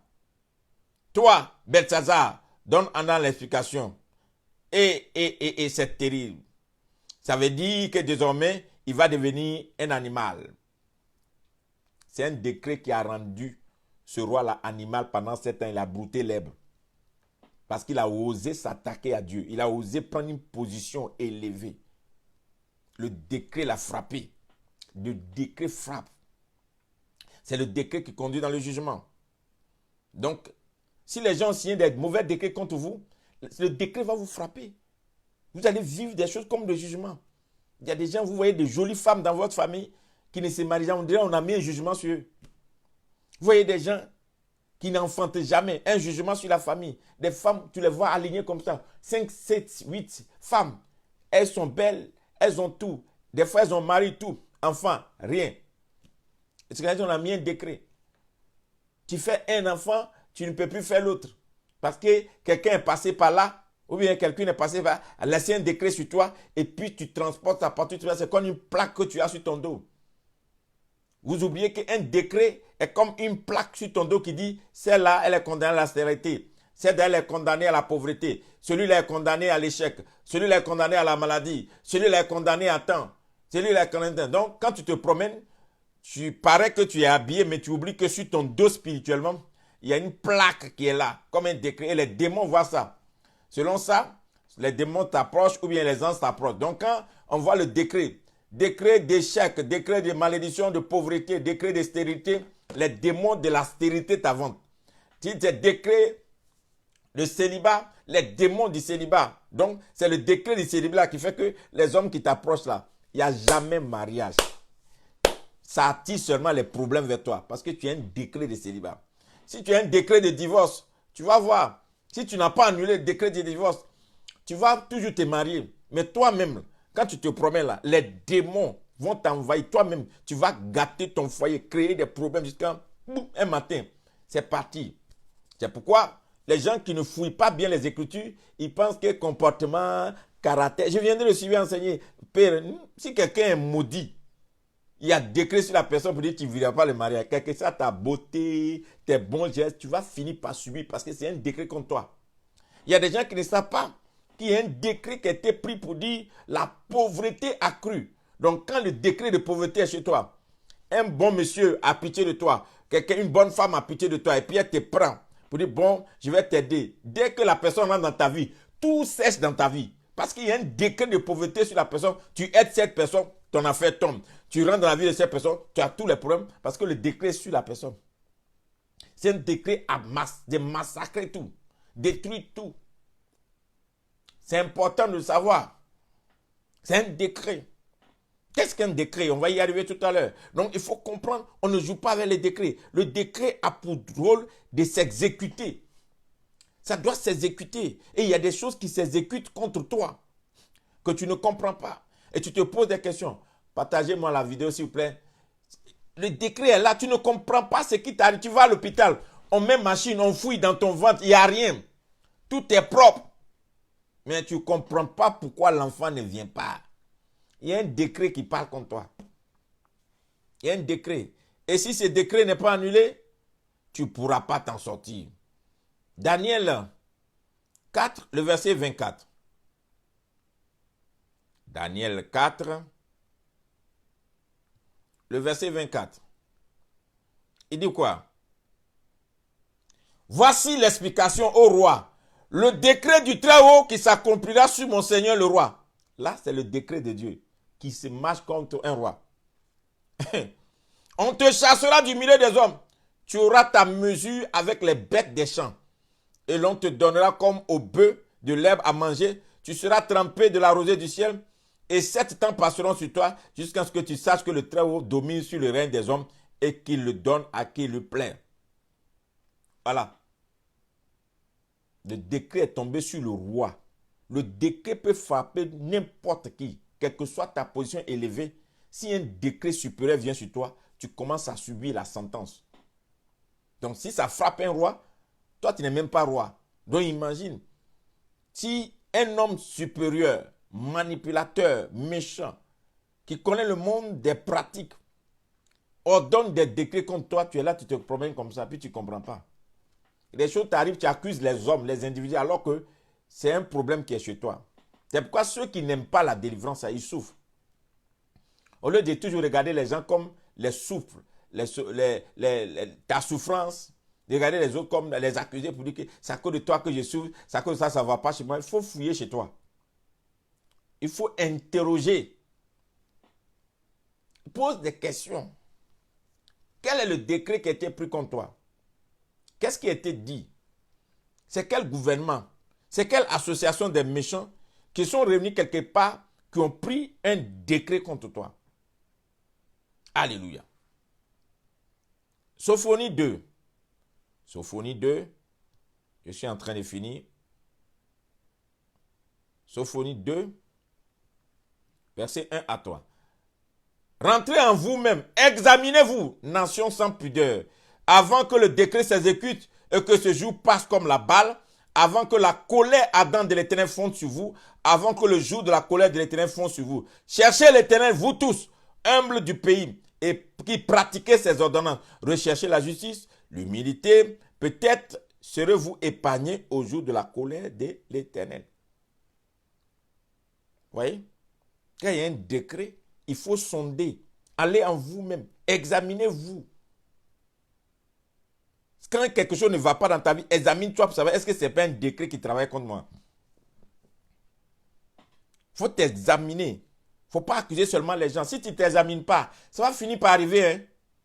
Oh, je connais trop de personnes qui ont fait des proclamations, ils ont fait des jeûnes, ils sont allés dans les camps de prière, ils ont fait des offrandes, ils ont fait tout. Ils disent que non, en tout cas, cette année-là, c'est mon année. Il y a des gens qui ont récité ça chaque année.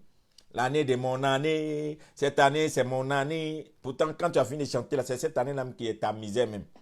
C'est cette année qui devient ton problème. Mais pourquoi? Il y a des décrets que tu n'as pas su annuler, qui continuent de travailler contre toi. Suspendus sur ta vie. Et tu t'examiner. Alors tu pourras les annuler. Quand tu t'examines, alors tu vas vivre maintenant ces choses. Donc je vous montre maintenant.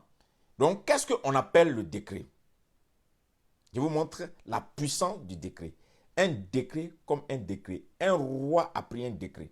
Les rois de la terre ont pris des décrets.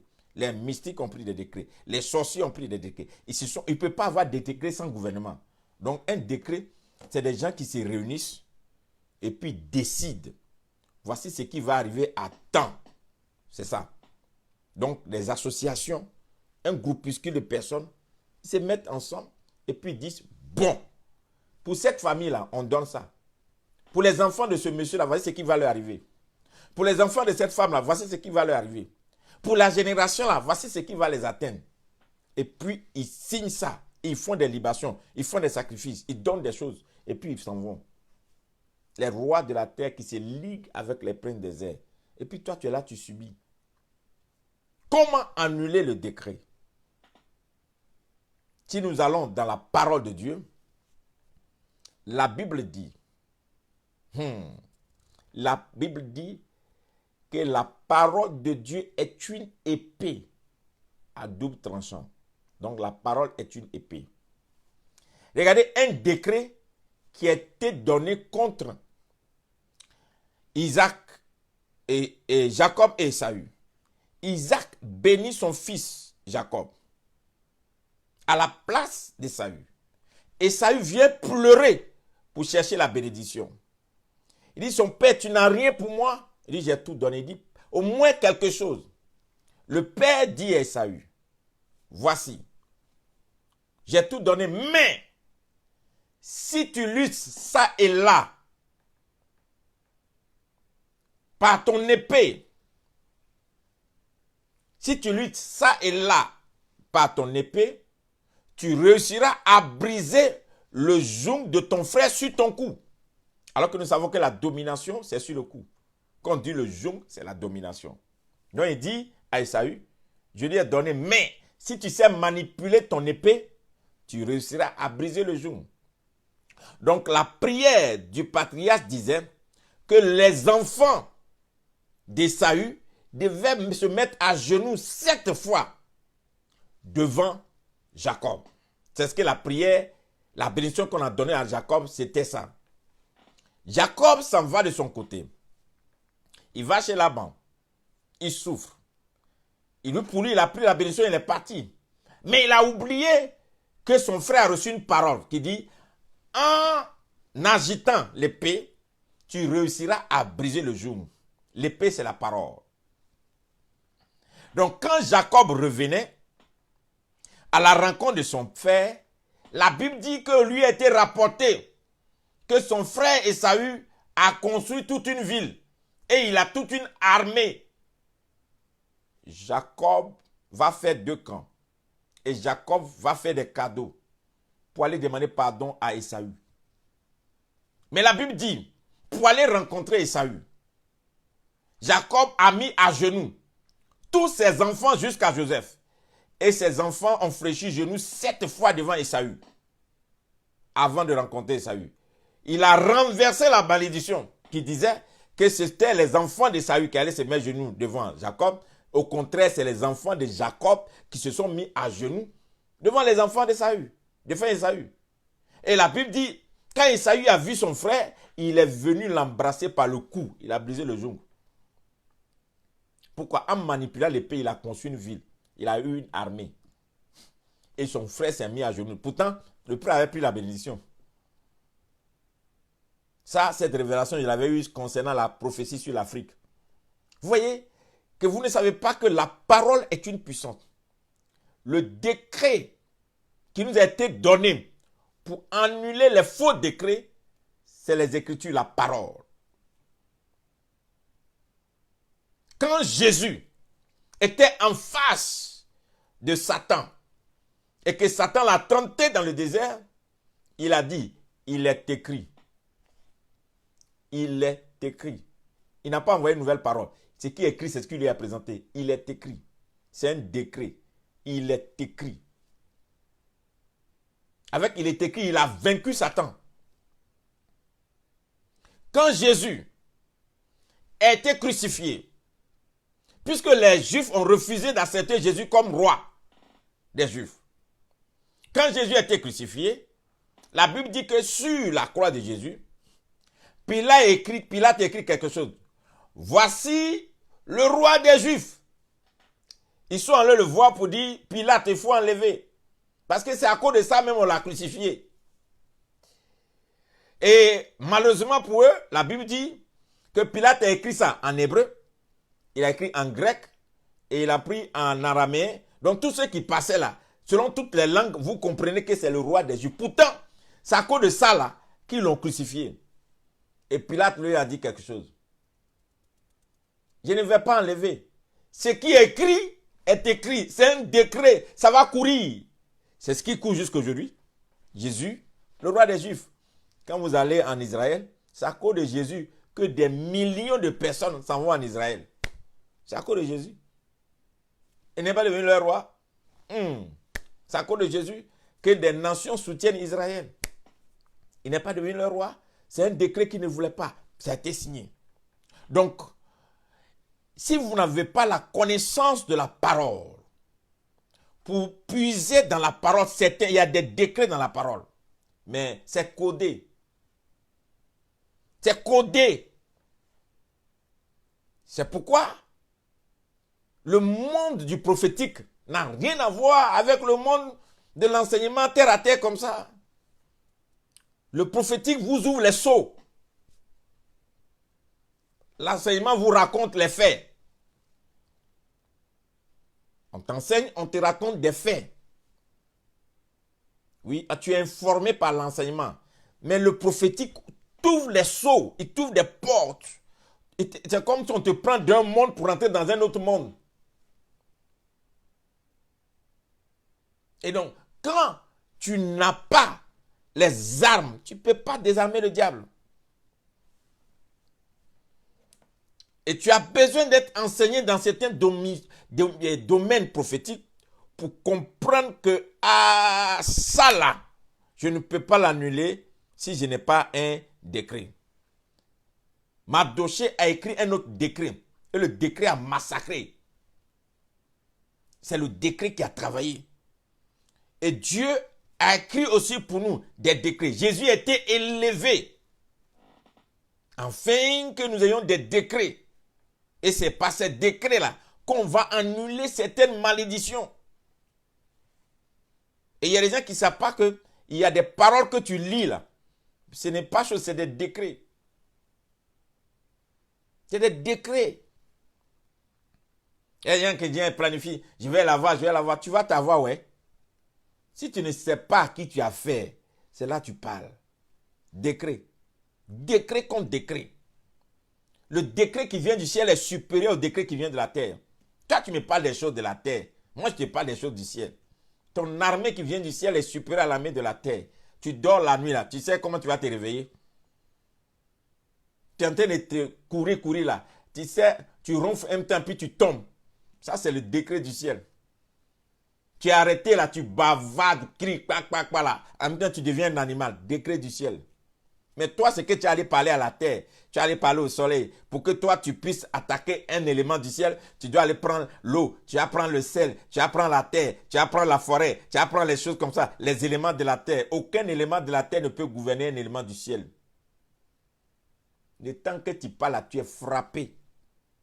Tu t'es réveillé, tous les poumons sont pourris en toi. Un matin, sans maladie, on ne comprend pas. On dit la toussée, et puis brrr, décret divin, décret du ciel. C'est pourquoi quand les gens sont orgueilleux, les gens se prennent, ils ne savent même pas ce qui peut leur arriver s'ils osent s'attaquer à des gens qui connaissent les principes du ciel. Un décret du ciel peut effacer toute une famille en un jour.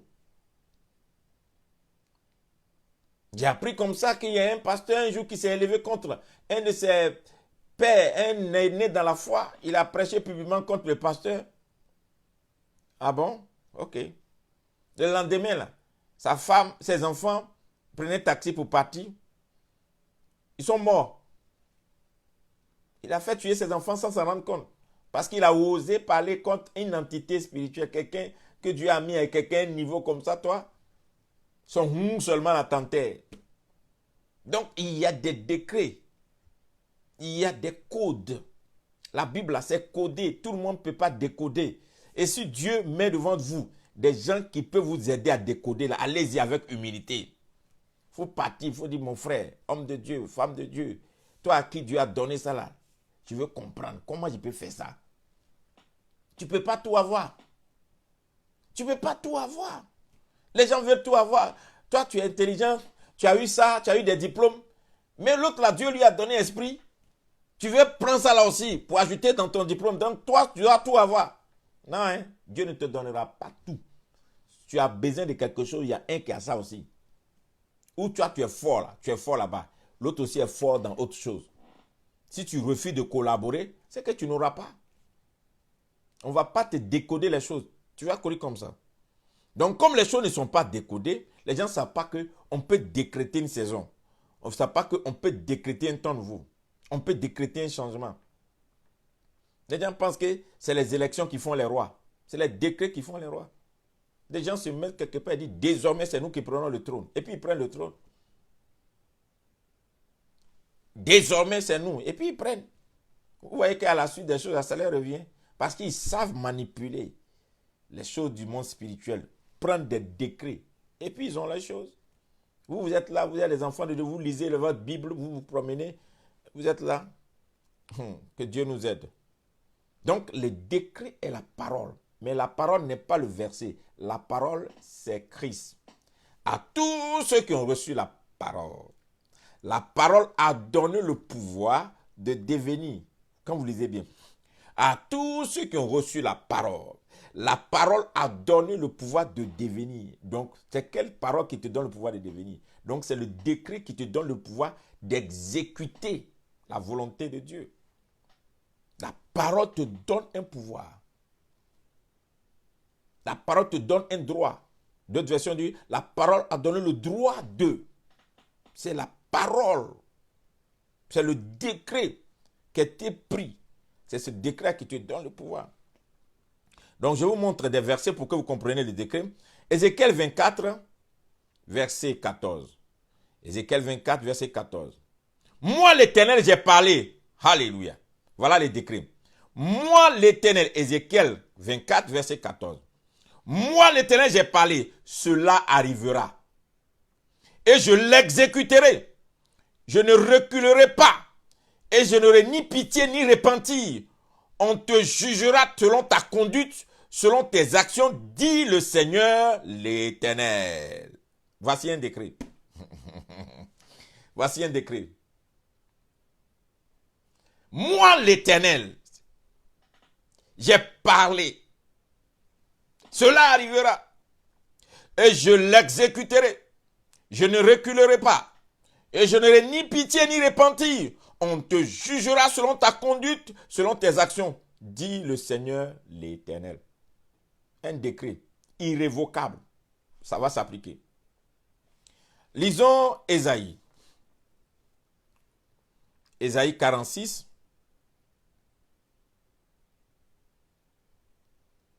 Verset 10. J'annonce dès le commencement ce qui doit arriver. Et longtemps d'avance ce qui n'est pas encore accompli. Je dis, mes arrêts subsisteront et j'exécuterai toute ma volonté. C'est moi qui appelle de l'Orient un oiseau de proie, d'une terre lointaine un homme pour accomplir mes desseins. Je l'ai dit, je le réaliserai. Oh Seigneur, écoutez la parole du Seigneur. Écoutez, que c'est puissant. Il dit, je l'ai dit, je l'exécuterai. Dans Ézéchiel 46, le verset 11. Je l'ai conçu. Je l'ai dit, je le réaliserai. Je l'ai conçu, je l'exécuterai. Regardez, ça c'est un décret. Dieu est capable de prendre quelqu'un de très loin pour faire sa destin, pour accomplir sa volonté. C'est vos histoires de dire, moi je viens de, moi c'est mon village, c'est ma terre. Dieu, tu connais Dieu? Si vous énervez Dieu, vous provoquez Dieu, Dieu est capable de prendre quelqu'un de très loin pour venir exécuter sa volonté, son destin. Et puis tu es là, tu ne comprends pas. C'est un décret. Un décret a été pris à cause de vos actions. Donc les actions que vous posez peuvent amener un décret contre vous ou bien un décret pour vous. Si vous posez les bonnes actions, un décret vient. Mais si vous posez ces mauvaises actions, un décret peut venir. Donc le décret contre Haman et son peuple vient du fait que Haman s'est arrêté debout. Il dit, je ne vais pas adorer Mardochée. C'est son action qui a provoqué tous ces décrets. Mais aussi, dans la maison de Dieu, quand tu poses de bonnes actions, quand tu es une personne qui sait marcher avec Dieu, Dieu aussi annonce des décrets pour toi. C'est pourquoi il y a des gens, ils vont te chercher, ils ne vont jamais te trouver. Parce qu'il y a des gens qui ne savent pas que tout le monde sert Dieu, mais tout le monde n'a pas la caution de Dieu. Il y a beaucoup qui ont le micro. C'est devenu un lieu de festivité, festival, un lieu où chacun vient démontrer sa grandeur, sa taille. Mais beaucoup ne servent même pas Dieu. Ils servent leurs intérêts. Mais ceux qui servent Dieu, qui ont de bonnes actions pour Dieu, selon le cœur de Dieu, Dieu prend des décrets pour eux. C'est une résolution. Allez-y exécuter ça avec mon fils, mon serviteur, ma servante. Et puis tu es là, tu ne comprends pas. Tout chamboule, les événements chamboulent, les situations chamboulent, tu ne comprends pas. Dieu positionne. Qu'est-ce qui se passe? Je n'ai jamais imaginé. Parce que le décret change les choses. Le décret crée les événements. Ézéchiel 5, je m'arrête là aujourd'hui. Ézéchiel 5, verset 8. Ézéchiel 5, je m'arrête ici aujourd'hui. Ézéchiel 5, le verset 8. À cause de cela, ainsi parle l'Éternel. Voici, j'en veux à toi. Je t'exécute. Waouh. Ézéchiel, sorry. Ézéchiel 5, verset 8. Malheur.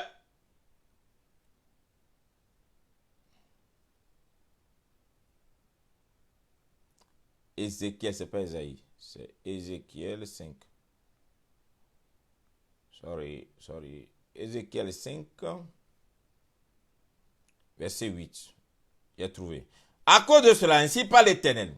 Voici, j'en veux à toi. J'exécuterai au milieu de toi mes jugements sous les yeux des nations. À cause de toutes tes abominations, je te ferai ce que je n'ai point encore fait. Et ce que je ne ferai jamais. C'est pourquoi des pères mangeront leurs enfants au milieu de toi. Des enfants mangeront leurs pères. J'exercerai mes jugements contre toi. Je disperserai à tous les vents ce qui restera de toi. C'est pourquoi je suis vivant, dit l'Éternel. Parce que tu as souillé mon sanctuaire par toutes tes idoles, par tes abominations. Moi, je retirerai mon œil. Et mon œil sera sans pitié. Moi aussi, j'aurai point de miséricorde. Un tiers de tes habitants mourra de la peste et sera consumé par la famine au milieu de toi. Un tiers tombera par l'épée autour de toi. Et j'en disperserai un tiers à tous les vents. Je tirerai l'épée derrière eux. Hein? J'assouvirai ma colère. Je ferai reposer ma fureur sur eux. Je me donnerai satisfaction. Et sauront que moi, l'Éternel, j'ai parlé dans ma colère en répandant sur eux ma fureur. Je ferai de toi un désert, un sujet d'opprobre pour les nations qui t'entourent aux yeux de tous les passants. Tu seras un sujet de preuve et de honte, un exemple et un objet d'effroi pour les nations qui t'entourent. Quand j'exécuterai contre toi mes jugements, avec colère, avec fureur, par des châtiments rigoureux, c'est moi l'Éternel qui parle. Je lancerai sur eux des flèches pernicieuses de la famine qui donnent la mort et j'enverrai pour vous détruire, car j'ajouterai la famine à vos maux. Je briserai pour vous le bâton du pain. J'enverrai contre vous la famine et les bêtes féroces qui priveront d'enfants la peste et le sang passeront au milieu de vous. Je ferai venir l'épée sur toi. C'est moi l'Éternel qui parle. Ça, c'est ce qu'on appelle un décret.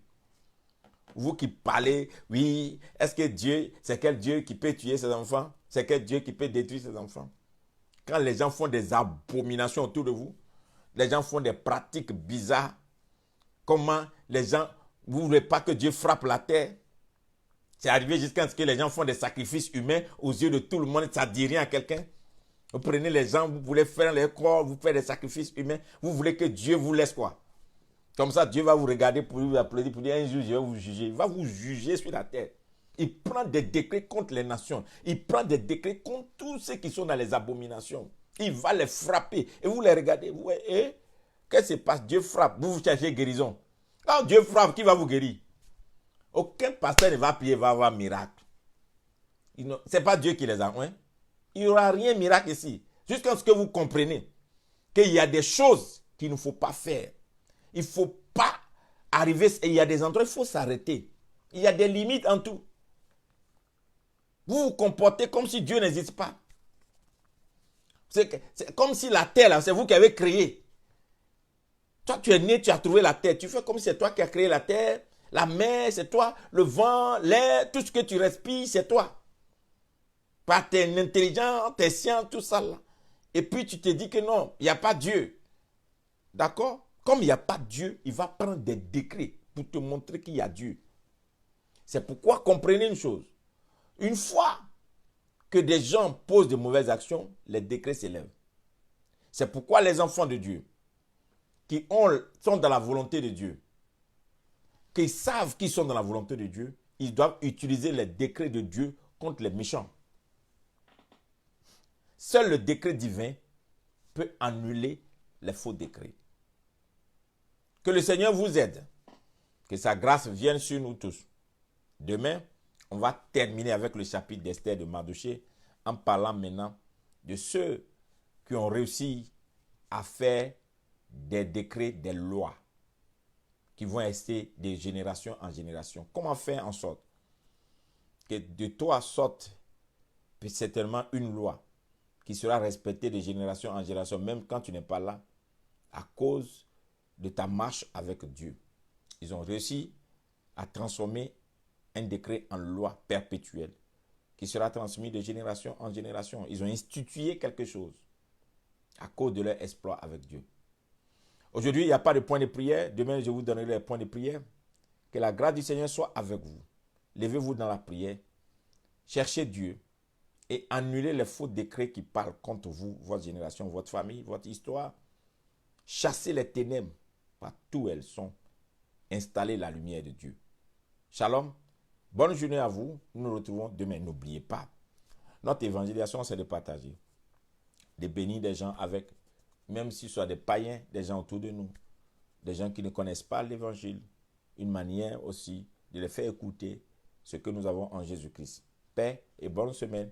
Bon lundi, bonne semaine. La guérison dans toutes les nations, partout où nous sommes.